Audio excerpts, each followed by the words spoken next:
It's been going well. I think scout team's done a great job of giving us looks and doing a great job flying around on both sides for offense and defense, giving us, the looks that we need going in this week. So I think it's going to help us on Saturday.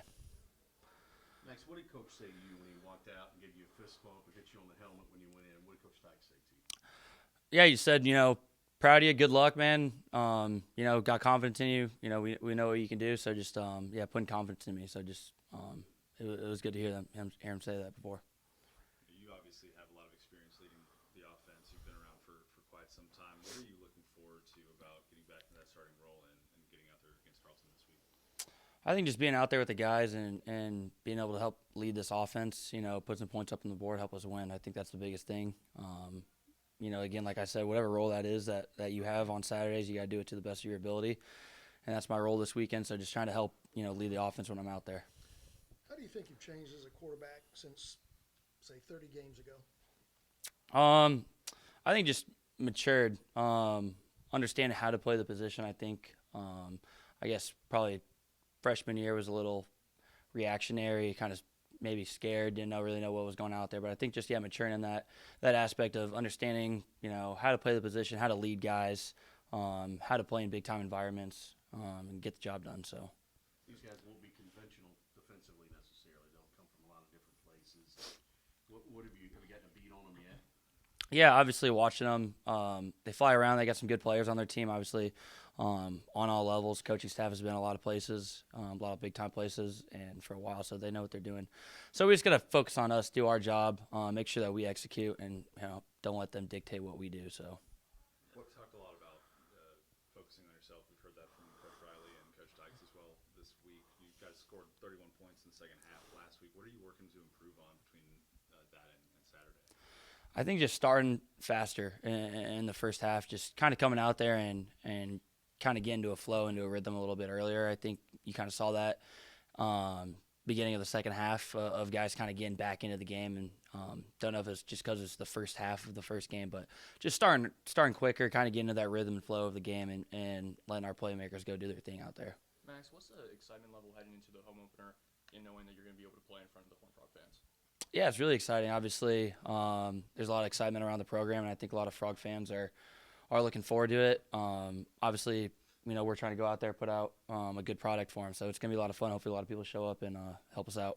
Max, obviously you want to do well on the field, but how important is it for you to be a good teammate and to do things the right way? Yeah, I think that's really everything. Obviously, growing up as a coach's kid, you get kind of harped on that by my dad of what a good teammate is, what a good leader is, and understanding that this is the greatest game ever, and it's a team game. If you want to go play golf and be by yourself, go do it. But it's a team game, and I think that's what makes this sport the greatest thing ever is the camaraderie, being around the guys and just helping each other out and understanding that there's things that are a lot bigger than yourself, and that's helping out the team. Is it like holding guys accountable, or is it just do you lead by example? Yeah, I think some people might think about getting on somebody as maybe they don't like you or it's personal or anything of that sort, but I think it's in reality of that they care about you. You don't want to let guys slide, whether that's in a rep, in workouts, in practice. I care about you, I love you, things of that sort of. That's why I'm getting on you. I'm trying to hold you accountable, hold me accountable, so it helps everybody out. You guys, you're known as a team leader, Max, and you guys have all said it's a close quarterback room. What have you kind of told Chandler or said to him to kind of keep his spirits up after suffering that injury? Yeah, obviously, and injuries are the worst thing in a sport. So things of that happen that are out of your control. I think just it sucks, but you got to understand that the things that you can control, you got to make sure that you're doing the best of what that is. Whether that's rehab, helping guys out, being in the film room, things of that sort, things that you can control.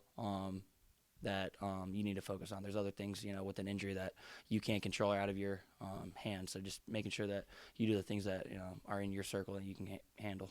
I'm bad at math, but like 38 or 39 months ago, there was some question as to whether or not you'd ever play again.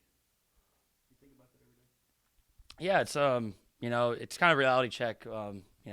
Looking back on it, the game, maybe getting taken away from you, you're not being able to play, and I think that just helps put into reality of how fortunate I am to be around these guys, around these coaches. in this university. I think just kind of thinking back on it, that I'm in a really lucky spot. I've been really fortunate to be in this position in my life. Up front, what are the biggest changes you've seen from that offensive line? I think just the attitude and the mindset. Obviously, skill-wise, they've done a great job of handling themselves in the offseason and getting better. But I think just that attitude and mindset of, we're the guys that are going to be the leaders of the team. We're the guys that are going to, set that mindset going into the game. And, the team's going to follow us. When we're in a tight spot, we're going to lean on them. Things are going well, we're going to lean on the O-line to kind of get us out of a bad spot. So I think that's what I've seen the most, of them just taking control of what's theirs. We saw the running game on full display against Colorado. What have you guys done in the passing game this week to make sure that shows up on Saturday? I think it's just, pitch and catch. I don't think there was really too much that external that happened that was really affecting us. I think it was just more of us just, playing catch, just going out there and understanding what we're trying to do, what we're trying to execute, what our strategy is, and just doing what we've done all fall camp. So I think it's just that's on us, of just kind of focusing more and executing at a higher level. Last year you were down to one scholarship back late in the year. What's it like to have 3 or 4 guys back there now that can explode? Yeah, it makes my job a lot easier, obviously, if you get to hand the ball to all those guys. They all have their strengths. They all kind of bring a different element to the room. But I think every time they get in there, I have confidence in every single one of them that they're going to do their job. They're going to be in the right spot. And obviously, they all have that ability to make that big play and be playmakers and kind of change the game. So it's really fortunate to have them. How important was it for you to have QB run as soon as you went into the game to kind of get in the flow of it? And then did you have any influence in that, like to have a QB run right away? Yeah, I think when you kind of get into a game, I like a lot of probably guys say this, but you like to get hit initially. And I think when you get into a game, kind of using my legs lets me kind of get into that flow, kind of build confidence of, now you're in the fire. So, yeah, it was a good call. Obviously, it helped me get back into the game a little bit. So, good call by Coach Riley. We'll go 2 more if you have them. How'd you like the difference in travel with this coaching staff as opposed to others, the approach to it? Yeah, I thought there was a lot of, thought behind everything that we did. Obviously, some new things, some changes. But, yeah, it was, I think, good. It was beneficial for us of all things we did, whether that was meals, kind of mindset for travel, stretching, mobility, things of that sort, after the plane, bus ride, things of that sort. So I think it was just really beneficial and helped us on Saturday, especially with the late game and the rain delay and all that thing. I think it really helped us. You had more downtime, though, right? Yes. Did you watch golf, fishing, or soap operas? Yeah, a little bit of U.S. Open. Thanks, guys. All right, thanks, guys. We go. Coach, is this game any more special for you considering your history, your father, and you grew up kind of maybe called a closer campus?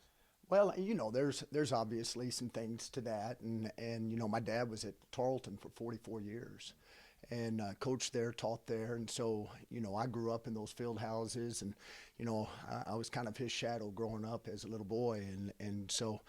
And then our oldest son graduated from Tarleton, played at Tarleton, graduated from Tarleton, and but throughout the years I've gotten to play a lot of people, a lot of great friends, and across the sideline from me, and so this will be another one of those games. I mean, obviously we want to go out and we're going to focus on us as a defense and just getting better, and obviously we got to be better game 2 than we were game 1, so that's our big focus right Coach, now. when you see that photo, were you starting at running back? I'm going to tell you right there, that number 34 is a guy named Tally Neal, and he played linebacker for my dad. And Tally Neal was probably the best linebacker that ever went through Tarleton State University. And so I wanted to be just like him. My dad was number 27. He said, do you want to be 27 or 34? And I picked 34. and so, but, that's the kind of, as a little boy, that's what I got to go do. It was a lot of fun. Coach, you talked about improving from week 1 to week 2. What is the focus for you this week to try and do that? Well, I think, some of the big focuses, we had some opportunities to get off the field early. And, we actually, at the end of the day, we were pretty decent on 3rd down, stuff like that. I think our bigger focus right now is winning on 1st and 2nd down from a defensive standpoint. We're going to have to sit there and win in the early down so that we can get them in the predictable situations. And so, it's a learning experience for me. I think we know a whole lot more about our football team right now, especially us from a defensive standpoint, than what we knew on this day last week. And so, right now we're just going to keep chipping away. There's little things to peck at, and we can't go out there and focus on the whole gamut of everything. And what's the most controllable things right now, and let's get control of those and get better at them. Looked like you guys did a pretty good job tackling, Coach. Were you pleased with the way you guys tackled? For the most part, that's always, everybody across the nation, every defensive guy in the nation worries about game one and what kind of tackling they're going to have. Because they don't, we don't do a whole lot of, full to the ground tackle and all that business. And this style of defense that we do run, there's going to be a lot of perimeter things, a lot of one-on-one in the open field tackles that we got to have. And so I thought for the most part, you're talking about our safeties and corners and guys that are, having to fit the perimeter and make those open field tackles. I thought for the most part they did a decent job and was pleased with it. Talk about open field tackling. D. Winters had a big play on 3rd and 12 against Colorado, and Miller Bradford had a couple big stops Yeah. as well as one-on-one. What did you see from those two guys as far as leadership and then play on the field? Well, the things that we've been expecting through practice and what we've gotten to see, and you don't really know until you're really going to get in live action. They kind of brought to the table. We kind of expected that and needed that out of D. We need that out of Nook. I mean, Nook plays a very important position for us, and it's the most cerebral position on the field for us. So he's going to be put in a lot of different situations. And, he had a couple really not game-saving, but touchdown-saving tackles, and that he has to get on the ground. And so, between the two of them, I thought they did a really good job, but everybody else has their job to do, which allows them to make those plays. Another injury. Go ahead. There's another injury to Thomas. Obviously, the linebacker group is kind of taking on some hits. How does that challenge you and the rest of the team with the depth being tested like that? Well, we and that's why we rep as many as we do. And because we had to get them ready, you never know what's going to happen at this level of ball and the number of games that you play. And so we got a lot of guys that got a little bit of battle test in them. They're going to get more battle tested as we move on. And, the big deal is right now we are getting a little bit thin at the linebacker spot. We can shuffle some dominoes around a little bit if we need to, and but don't feel like we're there quite yet. What's the role? I mean, you had a really good breakdown, I think, early in camp, like the role of the safeties. What's the role of the linebackers in this defense? So the role of the linebackers in this defense is really what we're trying to simplify it for really the front three and then the next level three. And so you're talking about your D-line and your linebackers. You got 5 DBs on the field, so you want to make all your adjustments and things with them. Obviously, there's adjustments and checks and things that we have to do with those 3 linebackers and D-line as well. But when you start playing hats down in the box and things of that nature, you need to play fast. And so we want to take a lot of thinking off of them and let them react and don't get paralyzed by analyzing things. And so, the biggest deal is pulling your trigger when you see it and make it very simple. If we can't make the play, then make it spill. We want it to bounce to the perimeter to get to those DBs and things of that nature. And so that's kind of a little bit of what we were seeing the other night when it would bounce for us. Coach, another guy playing an important position, Dominic Williams at nose tackle. What did you think of his first college start? I know we're building him up a little bit, but, man, he's making some plays out there. The kid is making some plays out there. That kid went out there and he knows that he belongs, and he really does. And obviously he's a special talent for a 17, now 18-year-old young man, just had a birthday. And for an 18-year-old young man, he knows that he's got a lot of stuff that he still has to learn. And man, he tries to go and put another little notch in the quiver, so to speak, every time we walk out to practice. The thing that's really cool about him is that he knows that he has something special. He's been blessed with a gift. But he's also been blessed with the gift of work ethic and hunger to be coached. And, as long as he keeps that, I don't think there's another person in the nation that could coach him better than who he's got right now. You've got a lot of guys rotating last week along the defensive line. What did you think of them as a unit in the game last week? I thought as a whole they did a really good job. Especially when you're sitting there running an odd front, you're going to have to rotate quite a few. And, we're a little bit different than what we looked in the spring, and thank goodness. And so I thought there was a lot of guys that stood out. Timon Mitchell, he was a guy that really stood out to me through the course of the game. And obviously after, getting to watch it after the game and kind of see what type of play that I really hadn't gotten to see out of him, through fall camp. And but you can tell that he's had a lot of good experience. Coach, there's been a lot of talk about Bo Allen, the transfer from Kentucky at Tarleton. But those guys up front protected him pretty well, and they've been consistent the last couple of years. What is it about that offensive line that you're seeing from them? Well, they got a lot of guys returning, all but one right now, and so I think as a whole, as a unit, they work very well together. And they had the big quarterback from last year that they did a very good job with, and all of those guys being there. Now here they are. They got one transfer in. From ULM, playing right guard for them. The rest of them are there, and that really helps that guy right there because they can really lead him and help him and carry him on and kind of put him on their shoulders. And so, the biggest deal for them, I think, is just how they work so well as a unit. And from the run game, pass game, both standpoint. Obviously, Bo is a heck of a quarterback, and remember him in high school and all those things. And so we'll get tested for sure. And they're pretty big at wide receiver too, right? Yeah, they got a lot of length out at wide receiver. They got a guy or two that can take the top off if they need to, and then they've got some extraordinary length. They got one that's standing about 6'6" right now that they're going to throw up the fade ball to. You kind of get to see some of them on ESPN Top 10. The phrase that seems to have developed this week is "focus on us." What does that mean to you? Well, I think that's the biggest thing that we have control of. I can't control what Tarleton's doing, not doing, and what they're going to bring or not bring. Obviously, they played one game. We played one game. They're still trying to figure out what we're doing, and we're still trying to figure out a little bit about what they're doing. But at the end of the day, we're going to come out and we're going to see a few things that are different. Biggest thing that we have control of is what we do and how we play the game. And so we go out and we play our style of football and everything. Then we should be able to go and take care of business, and that's our full intention and plan. Does that keep you guys from giving somebody too much credit or overlooking somebody? Does it just eliminate them? No, absolutely not. I mean, you go on to the next game. I think the biggest focus is going to be on us, and then you go to the next game after that. Somewhere down the road, we're going to play the Big 12 champs. Defending champs. I think the biggest focus there is going to be what do we do, and because we can't control what they do, and so we got to go and control what we do and focus on us. You guys played 70 guys against Colorado. From your perspective, when you get so many young guys on defense to get some game experience, how big is that going to be down the road? Oh, that's going to be huge for us. And, to be able to get some of those guys in the game and still in some crucial situations, honestly. And that's the bigger deal. A lot of those guys were not going out in any mop-up detail or duty or anything like that. They were going out in still some crucial situations. I don't know that game the score was indicative, in my opinion, of how the game really was. And, so they got put out and thrown into the fire pretty quick, and I thought they handled it very well.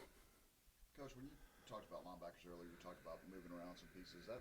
Is that moving around amongst the linebacker group, or possibly some guys moving down to linebacker? Or? Well, I think you got to look at both, and you got to look at all options, especially when you start, taking on some injuries. And then, unfortunately, you got to look into the future too. Hey, if we were to lose this, then what's your next move here?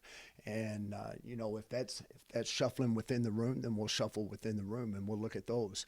If that means that we got to move somebody down or stand somebody up, then that's what we'll do as well.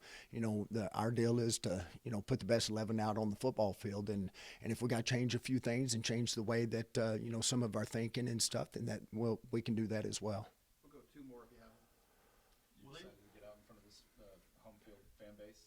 Oh, absolutely. I mean, I was just sitting there talking the other day, to some of the guys, Malcolm and Kelly and Paul Gonzalez and those guys that have been here for a minute, and just said, hey, tell me what I can expect. I want to know what it's like. I'm excited to see the environment and to get out there and be at home for once here. Will they look the part when they show up Saturday? I think they really will. And, when you start looking at their receivers and you start looking at their offensive line, and they're going to have some really scat backs, and they're rotating about three of them that I think there's not a nickel's difference between all three of them. They use them in a little bit different roles sometimes. And but when they step off the bus, I think they're going to look exactly the part, no doubt. Thanks, Coach. Appreciate it, guys.